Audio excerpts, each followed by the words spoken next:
Welcome to Logically Speaking, where we discuss the latest trends and challenges in cybersecurity with top experts in the field. Today, you're going to learn how to keep your data safe, your operations sound, and your business ready for whatever comes next. This is Logically Speaking. Today's guest, we have Kurtis Minder, the founder and CEO of GroupSense. It's a cyber reconnaissance company. They deliver customer-specific intelligence. They use a combination of automated and human reconnaissance to create what I'll call finished intelligence. It's tailored to each of their customers' digital risk footprint. Kurtis has also successfully raised this company from the ground up. He's got over 20 years of information security experience that span operations, design, business development, and Kurt's become one of the industry's leading ransomware negotiators, which we'll talk a little bit about, which he had an interesting, foray into. But this is going to be an exciting podcast. We're going to jam a lot in a little bit of time. Kurt, thank you so much for joining us today. You and I can probably do a podcast on food and wine pairings, but we're here to talk about cybersecurity. Why don't you start off by sharing with our listeners what your experience in cybersecurity is, and maybe we can start there. Sure. And I actually, I don't understand why we can't do both, like the food and wine and cybersecurity. This is a new podcast format. I like this. Thanks, Stephen. Thanks for having me. Honored to be a guest. So my background, you mentioned I've been doing this for over 20 years. Most of that was hands-on sort of technical stuff. I did various operational roles, anything from, administration to pen testing to later moved into sort of architecture and design from a security perspective. And I did that at small internet companies, and I did it at the biggest internet companies like SBC and which is now called AT&T. And then I started doing sort of high-tech startups, did a couple of those. And then the last company I worked at was Fortinet, where I was responsible for their service provider team. I think you and I got connected because of that role. And then I made the questionable life decision to start a company. So that I've been doing this for about eight plus years, a little over 8 years from when I started GroupSense. And just to get to that real quick, we started very humbly in a coffee shop, and one customer at a time, one use case at a time.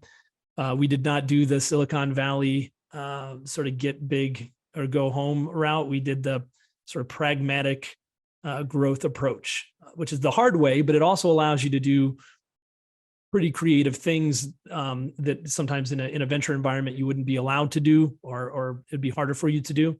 And most of those things are focused on, sort of customer outcomes and desires, which I'm pretty proud of.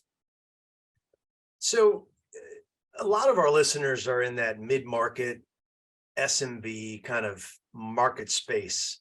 And in your opinion, how does that mid-market handle cybersecurity and that ever-shifting threat landscape that we have? I mean, I know you and I have worked in some of the enterprise spaces, but I know that that the SMB is kind of dear to your heart. Yeah. No, that's a great question. I mean, I think sort of well, first of all, the middle market in the SMB space is the backbone of the U.S. economy, right? And this is why it's near and dear to my heart. Is the software companies don't tend to focus on that market. It's a hard market to reach. Venture money that funds a lot of the high-tech startups really fund those startups to sell into the early adopter markets, which are the large enterprise and financials, et cetera.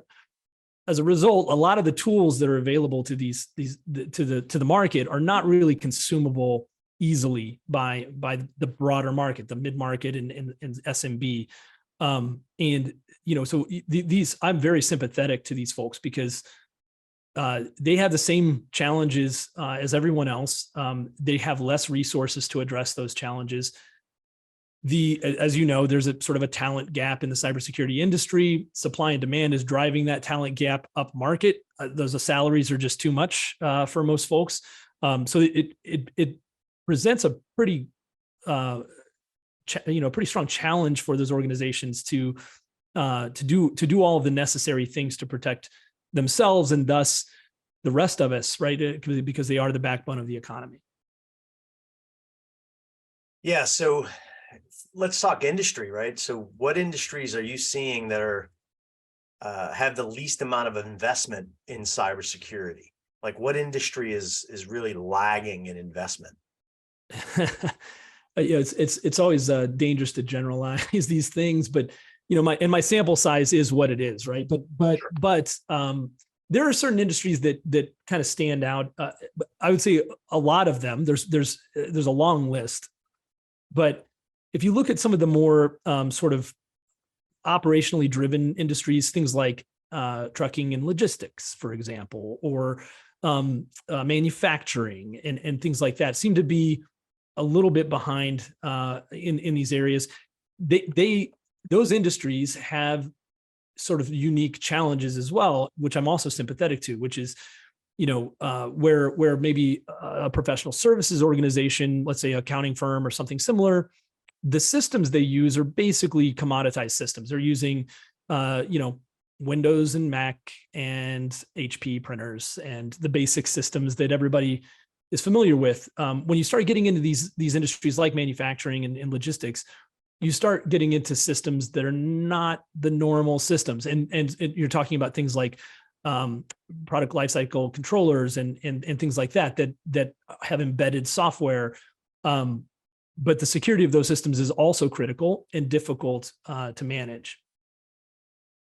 Yeah, I mean, it's you bring up a couple of really good points. I mean, when you think about the cyber threats and the threat actors that are out there, what are you seeing? What's your team seeing that would be unique to the mid-market, maybe more so than anything else? Is there anything that kind of jumps out at you that says this is kind of a new threat vector, or this is kind of the same old routine kind of attack pattern?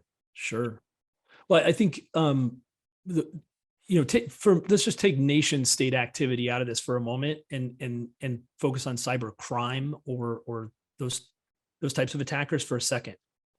Most of them, for the most part, the best for the listeners, they're running a business, right? And just like any other business, they're trying to minimize costs while maximizing profit.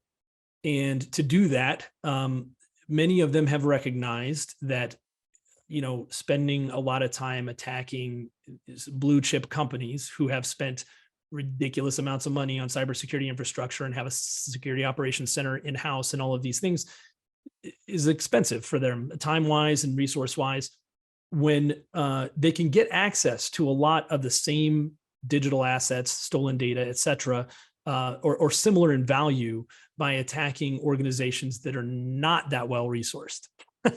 So where I'm going with this is that many of the cybercrime syndicates have recognized that their time is better spent on a volume approach, attacking as many small to medium businesses as possible. And when I talk about the data, we see just ransomware is one of our specialties, right? So in ransomware, one of the things that the threat actors do is they take a copy of as much data from the organization as they can before they execute the ransomware. Well, what we've seen in those sort of sample data sets is that these SMBs and or mid-market companies that are being attacked have some of the same data or some of the same critical data as the big organizations that they could have attacked, because they're suppliers to those organizations, right? And so they're actually getting access to the same stuff for cheaper, and they've recognized this, and I think that's something. And then the last thing I'll say about that is, yes, they occasionally are using some sophisticated tactics, but more often they're not. They're using very simple, sort of cliche cyber attacks that frankly, with the right education, most of these organizations could protect themselves from. It's interesting because I just saw a buddy of mine post something on LinkedIn about RSA, and he said it was an interesting. It was about hygiene, right? Right. He said he saw someone leave the bathroom without washing their hands, and he thought, that reflects upon your company and their own security hygiene, right? If you don't wash your hands after using the bathroom, Right. And I thought that was pretty funny because you're right. Some of the basic blocking and tackling is oftentimes the attack vectors that are used most commonly, because hygiene is something that is required, daily. And Right. the the vigilance that's required to validate that those things are being done on a continual fashion. Um, People like to focus on the next new thing, and so the silver bullet when it comes to cybersecurity. So hygiene becomes that much more important. And is there a percentage in your mind that would protect people against these attacks if they maintain that vigilant hygiene in their networks, and make sure that patching and their systems were not out of warranty or out of support? Is there a percentage in your mind based on what you've seen? Yeah, I mean, I hesitate to be quantitative about it, but in the attack sample sizes that we've seen, um, yeah, 95% or something. It's so pervasive. Hmm. And this term hygiene is a metaphor, right? For what you were talking about, like washing your hands, brushing your teeth. And when I do these public speaking engagements, occasionally I'll get people who ask sort of some version of this question where they say, well, is it going to be necessary for everyone to become cybersecurity experts? And my answer is no. Just like you don't have to be a doctor to know how not to die, right? That's what hygiene is. It's like basic things that keep you alive and approachable as a human being, I guess. But I think that adopting a few core things for a lot of these organizations and then maintaining that is one. It's relatively inexpensive to do. It's mostly an educational thing, and then two, it would reduce the risk for them, at greater than 90%. And one last thing I'll say is, when you hear on the news about how the bad guys hacked into this company or hacked into that company, I like to remind people that in most cases, the bad guys did not hack in. They logged in. They just logged in. And so if we can just prevent them from just logging in, that would be a good start, right? And that's one of those hygiene things, right? Yeah. So I want to shift gears because I did one of the most interesting things that you and I have always talked about are these your introduction into ransomware negotiating. And I know you can't mention names, so I want to respect that. But could you walk us through a recent negotiation? Sure. Leave names out to protect the innocent, but maybe share with our listeners some of the kind of engagements that you've been involved in most recently that might help them to either become more aware or protect against.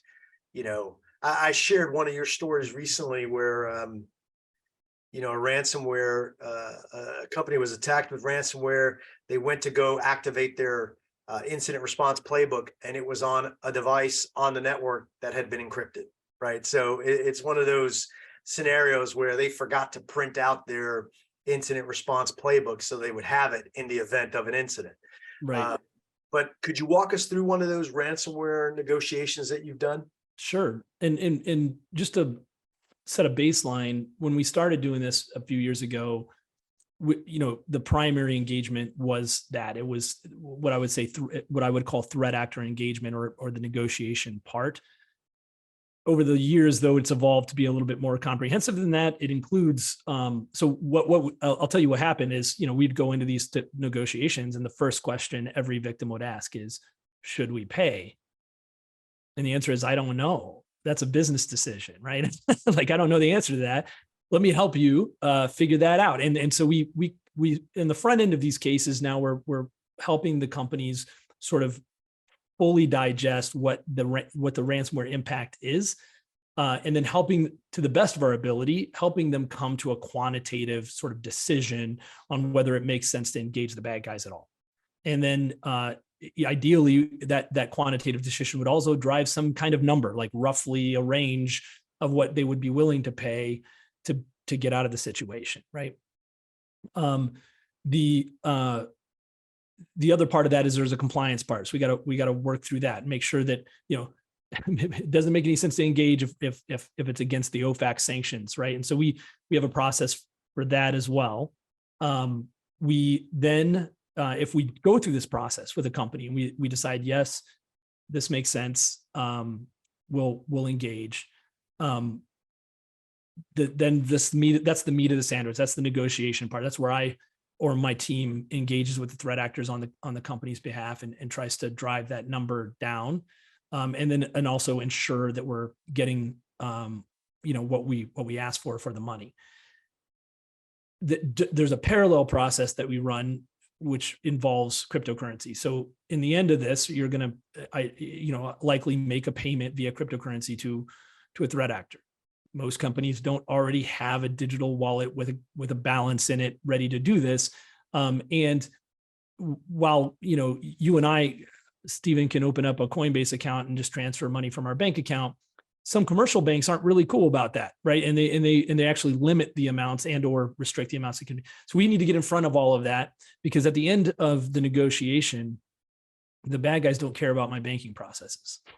They just want their money, and they get really impatient. So that's all the components. And remind me, because I want to come back to the beginning part with the business impact, because there's this thing I call the ransomware blast radius. And I want to talk about that, but I'll come back to that.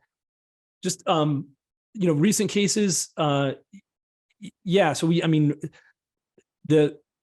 of the things we picked up on in a very recent case, it was particularly egregious, is that the threat actors have gotten quite good at their casing of the system. So they will break in this case that I'm about to reference. They broke in a year prior to actually executing the ransomware, and they sat in this is the medium size. Let's call it a governmental organization, medium size, and they broke in. They persisted for almost a year before they actually executed the ransomware, and during that period, they used that time to slowly case the systems, learn where every single network component was, learn how they did their backups, get access to the backup systems. But here's the thing that I've noticed that they've been doing lately, and I think there's been a few articles written about this. They also recognize that a lot of other systems are connected to the network. They got into the phone systems.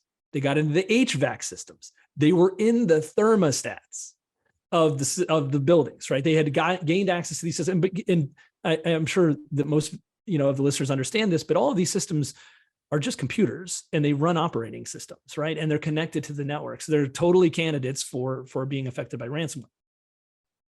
And when they did execute the ransomware, the impact was more than the typical impact, where you usually have the operational impact from a network systems and computer systems perspective. So that obviously you can't send email, you can't make payroll, maybe you can't ship product, perhaps things like that. But in this case, they couldn't climate control their buildings, and those buildings included things like jails. So they got prisoners in jails. They can't climate. So you can see how good these guys have gotten at this process. When we did the incident response, component for this, we learned that the main vector for entry was a very old Exchange server vulnerability that could have been patched some time ago. And so going back to our earlier conversation about sort of basic cyber hygiene and keeping these systems up to date, they could have saved themselves a lot of headache by just following a good patch program and process. I'll pause there and let you ask any questions. No, that's really interesting. I mean, I'm interested in the follow up on the comment you made about blast radius, right? So, but then I have a follow up question, which I'd like for you to give your opinion on whether victims paying the ransom is feeding the problem, feeding the beast. Sure. Or should there be like a stake in the ground that whether it's the government or someone says that we need to stop paying these ransoms? I mean, so maybe we talk about the blast radius first, or we can talk about the ransom payments second. Yeah. So just a couple seconds on the blast radius. So we all understand I think we all understand the operational impact of a ransomware attack. And we probably understand now at this point, as much has been written about it, is sort of the next, concentric circle around that is the sort of extortion, data exfiltration impact, which includes things like brand trust in your brand, customer confidence, Right. maybe employee morale, because if they took PII and they're dumping employee data, things like that. So I think we understand those. The more complicated things that sometimes like outlast the actual attack and sometimes have a longer lasting and sometimes more expensive impact are things like, well, what if you can't make payroll for 2 weeks and 25% of your staff just quits? How much does it cost you to recruit, retrain, and rehire for those roles? These are things that people aren't thinking about. Intellectual property. So if you're working in the manufacturing space, you have a product. I mean, I had a conversation with a victim at one point that really illuminated this for me. They were a manufacturer. They got hit, and they, just like we talked about, the bad guys took a copy of as much of their data as possible, and in that was let's call it a recipe that for their manufacturing product, and in that data set. And at the end, when we were kind of doing our postmortem and talking about, the go forward plan, the CISO told me that while this was painful and expensive, the actual ransomware attack itself, his biggest concern was, if that intellectual property ends up in the hands of my competitor in China in 5 years, I have a bigger problem. Mm-hmm. And the smaller the company and the more critical that sort of trade secret is, the bigger impact it might have, right? And on their business specifically.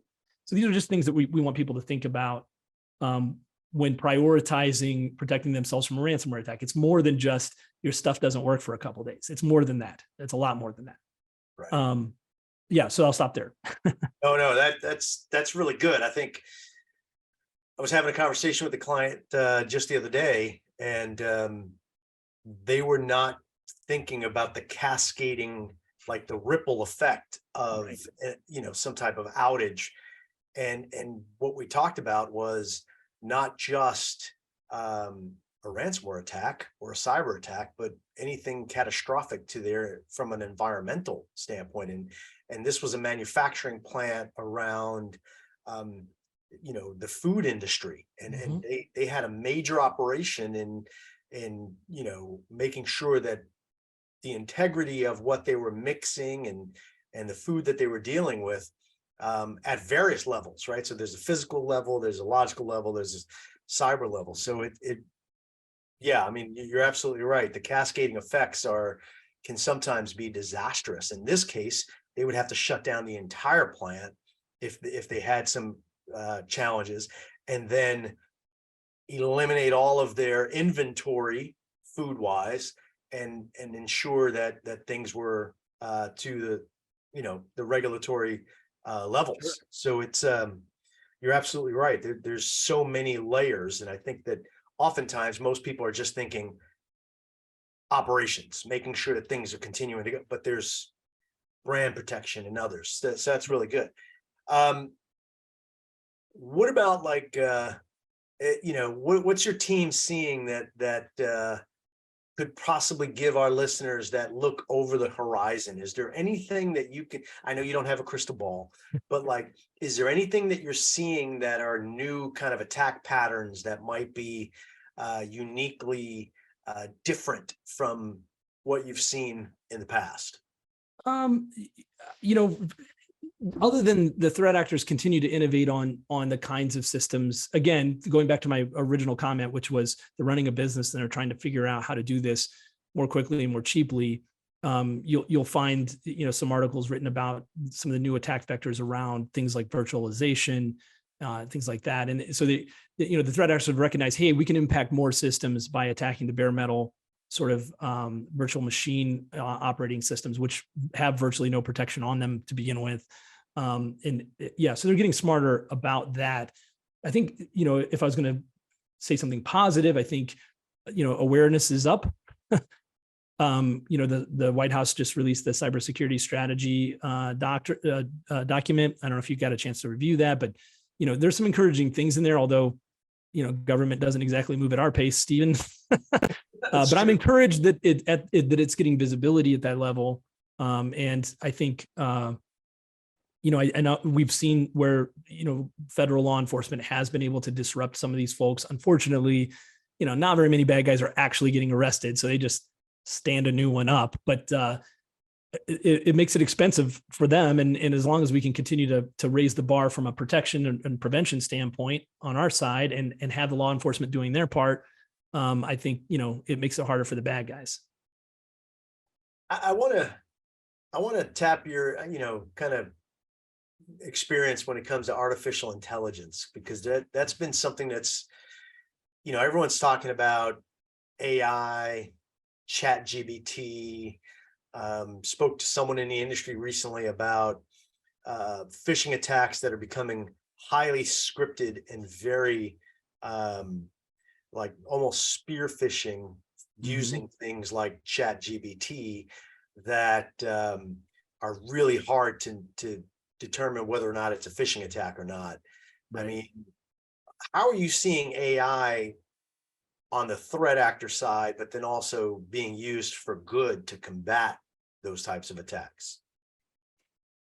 Yeah, I mean, you hit some of the use cases. I mean, the very first application, that the threat actors jumped on with the AI were the phishing campaigns. We did some experiments early on too with tools like ChatGPT, where we said, hey, look, here's my profile. I'm a 46-year-old male. I live in Colorado. Just describe, I'm a CEO of this company. This is anything that you could find out about me on LinkedIn, I guess. And then we just asked ChatGPT, how would you send me a phishing email, an effective phishing email? And it was good. It was real good. I would click on that. It was really good. And so what it does is it adds a level of scale and customization to those phishing attacks that are kind of scary. They're kind of scary. Now, the second part of your question is, can we combat that? I think so. That same AI technology can be used to learn about those attack tactics and automatically create protection mechanisms inside our mail appliances and things like that. I think those are useful tools. It also helps with just general knowledge transfer for folks. Our analyst team uses the AI technology for explaining mitigation techniques when we send in an advisory, and to do that more quickly and at scale and with more detail is useful. Yeah, no, that's interesting. And I think that the speed with which these things are being created, which used to be marked in like weeks and months, are now marked in hours or minutes, right? And that's, to me, the most concerning, because our ability to react to them, it's always this cat and mouse, right? Our ability to react to that, we have to be that much faster. Exactly. Let me ask you kind of a forward thinking. How do you think the cybersecurity landscape is going to change over the next 5 to 10 years, right? You and I are, I hate to say it, but we're some of the older guys in the industry. But I mean, how do you see it changing in the next 5 to 10 years? I mean, you and I have probably, we were in this when all the rage were firewalls, and that was like, ooh, that's so new. And then IDS came out, then IPS, and then now, so now we're talking next gen things and leveraging AI and machine learning. What do you think is kind of the next wave that, if you had kind of that time machine and go out 10 years, what do you think will be that next wave? Yeah, I think you could do a whole talk just on that. I mean, there's so many things in play right now that, and you're right. I remember the first firewall that I ever installed in the state of Illinois, and it was a checkpoint. It was running on it was running on an HP. I forget the name of that server. It was a cool bladed server that we installed. And I remember when they told me, the purpose, and I was like, why do you want to block traffic? Why would you want to block traffic? It's the internet. What? Why would you buy something that stops the traffic? I don't understand. So, yeah, we've come a long way from that, right? I think on the positive side, the technologies like AI are going to make our software smarter. and make it more difficult for the threat actors to get creative, and hopefully, when used in the development process itself, maybe prevent us from making some of the development mistakes that create these vulnerabilities to begin with, which also the White House strategy document talked a little bit about, sort of some taking some ownership, the software manufacturers taking some ownership of that. And I think AI will help with that. Quantum throws a whole wrench in this thing. When that becomes, and it will, when that becomes a thing, encryption is going to be there's going to be a weird flip from today's encryption to quantum encryption, and it's going to have to happen quick. And there's already a bunch of companies working on this. And so that's going to be fascinating. I think just from a macro level sort of cybersecurity discipline standpoint, I do think that, we're an industry that sort of, accidentally appeared with the quick adoption of technology. And for the longest time, it has been an afterthought for both the people writing the software and the people consuming it, and so on, which has made our job frustrating at times, as you might recall. Like people just not getting it. But I do think, in the next, 5 years, that shift is going to happen. Cybersecurity and information security is going to be, part of the fundamental operations of a company. People are going to recognize that this is the new risk landscape, and I think ransomware in some ways has a pretty profound impact on this, because if you think about, what a cyber attack, we've almost forgotten about this, right? What a cyber attack was, I don't know, 7 years ago, cyber attack was somebody broke in and they took something and it was embarrassing. Right? That was it. They took something and you're like, oh man, I got to pay a fine. I got to notify somebody, that's embarrassing. And so you kind of design your cyber strategy around not being embarrassed, that's not what this is. This is like complete operational interruption. This is like your stuff does not work, right? Like nothing works. And so I think that's forcing an issue where companies are like, hey, you probably ought to prioritize this from a budget and operation standpoint. I think in the next few years, that's going to continue and grow and become part of our fundamental business process. Yeah, it's interesting. I think that cyber insurers are starting to get wiser about how they insure against these types of attacks. In your space, how do you view that kind of playing out over the next few years? Like, I just spoke to a client that said their premiums were going up, by 2-3 times, unless they adhered to some base level countermeasures that they did not have. Right. So do they invest, or do they pay the insurer? Do they rely on cyber insurance as that net? I mean, do you have an opinion on how that's going to evolve, and whether or not the cyber insurers are going to remain in this market? Well, as long as there's money, I think they will. I do think, I think I've seen the same thing you're seeing, where, used to, when you signed up for cyber insurance, you got a questionnaire and you just filled it out. Yeah. And then it is underwrote based on your answers to the question. Now they check. Now they're starting to like, oh, do you really have that? Let's see it. Right. And so, I think that's good. I think that's going to drive good cyber hygiene. And I think that the equation that you just spelled out, at least most reasonable folks are going to go, I probably should make this investment anyway. I think the challenge is, and I could see why someone would be hesitant to, is that the operational sort of maintenance of those things can be cumbersome. But this is why you partner with service providers. And we probably should talk about that in the front end of this. But I fundamentally also believe that for the broader market, the sort of security operations component is a utility. Companies are not going to be able to hire and retain the talent to run this stuff in-house, and they shouldn't. That's not their core competency. They should not do those things. There are companies like Logically that can help these companies with that, and that's just going to have to be part of the go forward future. Yeah, thanks for the plug. So it was sincere. It wasn't, No, I absolutely agree. The customers that I've been meeting with are are exactly struggling with that same kind of resource constraint. Do we find, do we hire, do we partner? And in the middle market, they're competing with the larger companies who pay better, who are, basically snapping up these resources as quickly as they can with minimal experience, 1-2 Right. years experience, and they're Right. paying premium for them. That's what I was going to say, and I'm sure you've probably cautioned some of your prospects about this. Is like, can you find somebody out of college who will run your security operations for you? Yep. Yeah. And you'll send them to classes and you'll train them, and in 12 to 24 months they're going to get a job offer that's 3x what you can afford, and they will leave. Yeah. And then you're going to have to do it again, and then you're going to have to do it again, and you're going to have to do it again. And so, that's why I think the service provider model is the best way to go. Yeah.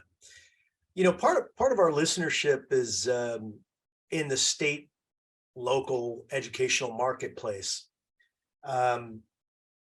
Do they have any unique, in your experience, unique challenges outside of like private companies? In your opinion, is there anything unique about that, or should they view things the same way that private organizations are viewing them? So yeah, I think there is some unique challenges, and I think they're different for the different categories too. So, state and local and municipal. Obviously, one of the similar challenges they have is they have few resources to deal with this, and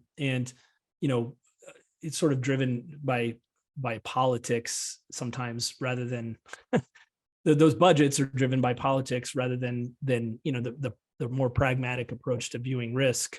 So I think those are unique challenges. They can't, in a lot of cases, like we talk about ransomware, they cannot pay ransoms. Or at least on the books, they can't officially pay ransoms, right? I've seen cases where there's workarounds for that they've used, but that puts them in a bad spot. And their constituents are different. Like your employees are different than your taxpayers, and so those things, it's nuanced, but those things can be very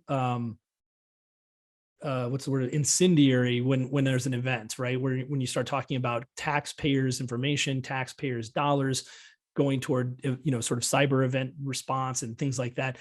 And so it is unique for them. Education is even more challenged because one of the things about education, one of the good things and bad things, is that it's a very open environment. They're not, information sharing is a big part of education, and they don't lock things down the way a normal institution would by design. And striking that balance especially for the larger institutions is pretty hard. Yeah, that's good. I want to kind of shift a little bit and talk a little bit about your opinion on cyber warfare and how that will evolve over the next few years, right? With the conflict in the Ukraine, we saw that there was an aspect of cyber warfare in that kind of initial attacks. Any thoughts on that, on how that's going to evolve?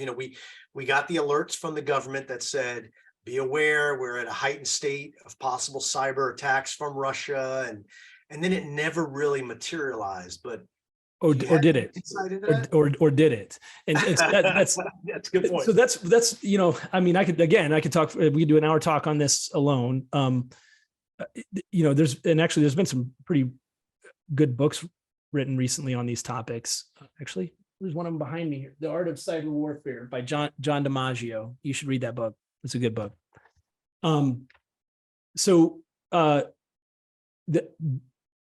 Our adversaries, I won't name the specific countries right now, but our adversaries have for years been successfully infiltrating our power grids and our networks, the nation state components of these countries, primarily Russia, North Korea, and Iran, and China are kind of the ones we're talking about.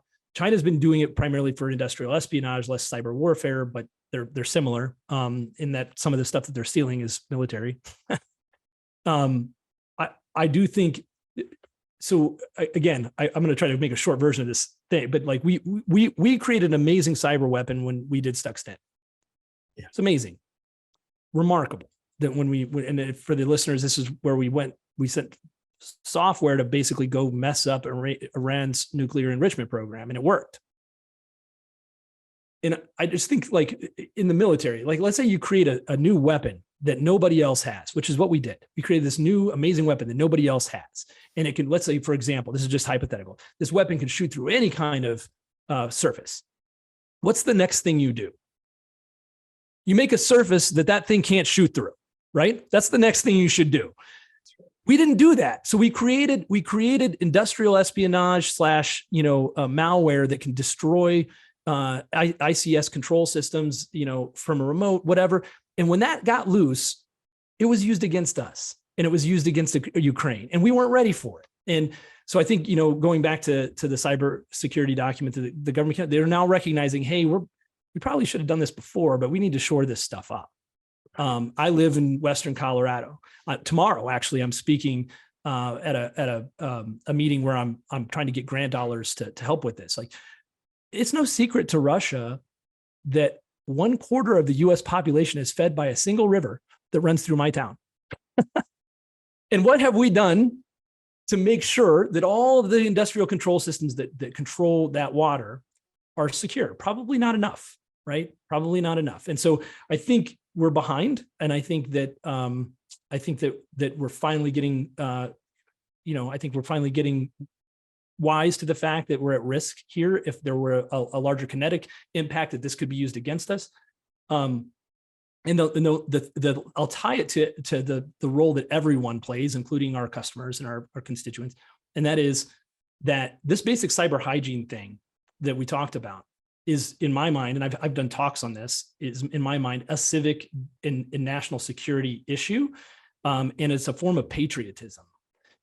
And so what the threat actors are doing, remember, the threat actors are operating out of Russia. Let's say 85% of them are operating out of Russia or a Russian-friendly country like Belarus, Moldova, et cetera. What is the first thing they do? They take a copy of as much of our data as they can. Those threat actors in that country are not nation state actors necessarily, but they're afforded a sort of unofficial amnesty for that activity. Nobody's putting them in jail in Russia for doing this. There's a quid pro quo for that amnesty, right? The government gets a copy of that data. Right. Now Russia has exabytes and exabytes and exabytes of our data that they can use against us in these cyber warfare attacks. And I don't think that that's getting talked about enough. So I keep saying it over and over. No, you make a frightening and great point there, is that when these ransomware attacks are successful in encrypting the data, no one's really thinking about that data exfiltration. No one's that copy of that data where, there's no guarantee that the threat actor is going to actually destroy the data like they say. Yeah. And let's assume they don't. Okay. I mean, they say they do, but let's assume they don't, because storage is cheap. Yeah. And so I think that's something that we need to consider, and it will be used against us, and it probably already is being used against us. Yeah. So really quick, I just wanted to touch on this topic of the insider threat, and I know we're running out of time, but and I appreciate your comment that we could probably have podcasts on each of these topics. Right. But there was the recent news of the Pentagon leak, right, of the classified documents, the National Guardsman, the 21-year-old who had access to all these documents. Government's still kind of uncovering the secrets that were shared in this chat room, right? And now they're just widespread, right? It's spreading like wildfire. Everyone's got them now. Yep. I mean, there were briefings, there were maps of the Ukrainian military positions, how and when Vladimir Putin would use nuclear weapons, under what scenarios. How does someone protect from that insider trusted threat? I mean, that's something that every organization has to face. Yep. You trust your employees to make the right decision. what can be done about that? Or is that an acceptable risk? Well, I mean, I don't know if it's acceptable, but I think it's inevitable. Like I don't think you have a choice. You're going to have to trust your employees at some level. Having the thing is, the example you gave is should have been protected by these systems that I'm about to mention, that the government basically invented, which is, compartmentalized information, least privileged access to that information, need to know basis, all of this stuff. And that, the sort of the zero trust technology stack kind of right is built around that concept. And so, yeah, I think, and actually, when you go back to some of the larger attacks, and I don't want to get sued, so I'm not going to bring them up again, but some of the larger attacks that have made in the news, right, that have been in the news, were things like the employees' credentials weren't deprovisioned after they were let go, right? So they could still log back in, and so just some business process stuff. But it really is to manage it's around least privilege and compartmentalized information. But you still have to have well, how do I know if that's not working, right? Because they're not going to tell you that they did, right? Which is why companies like GroupSense exist, to do digital risk protection monitoring for that data surfacing in places it shouldn't be. And the whole purpose behind that is, most of the cyber attacks, the successful cyber attacks, if you read your former employer's DBIR report, it was the bad guys had access to data that they shouldn't have had access to. That predicated most of the successful attacks. So looking for that data, showing up in places it shouldn't be, and then cleaning that up and or mitigating for that should be part of your process. Yeah. So you just gave one of them, but could you give two more things that you would advise our listeners that they should do, like today?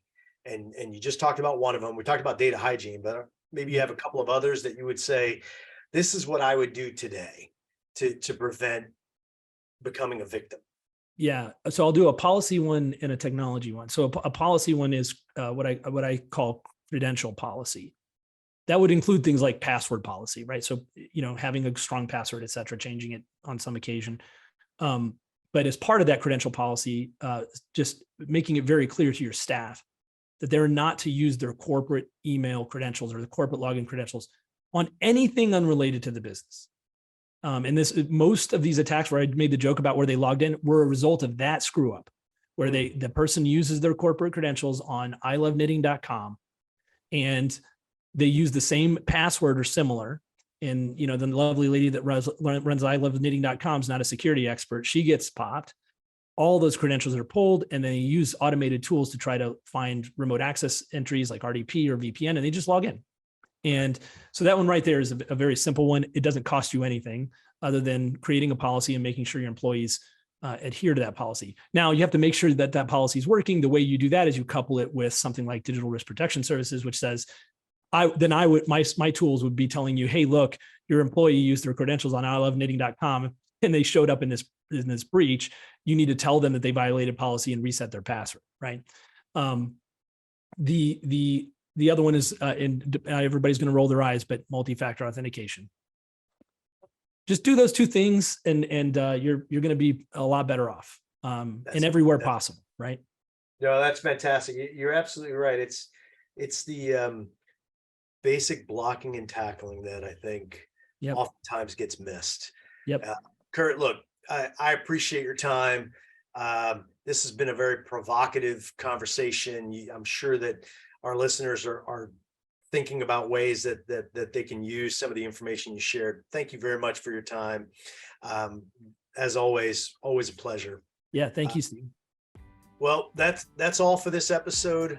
Make sure you tune in next time for Logically Speaking, and stay cyber first and future ready.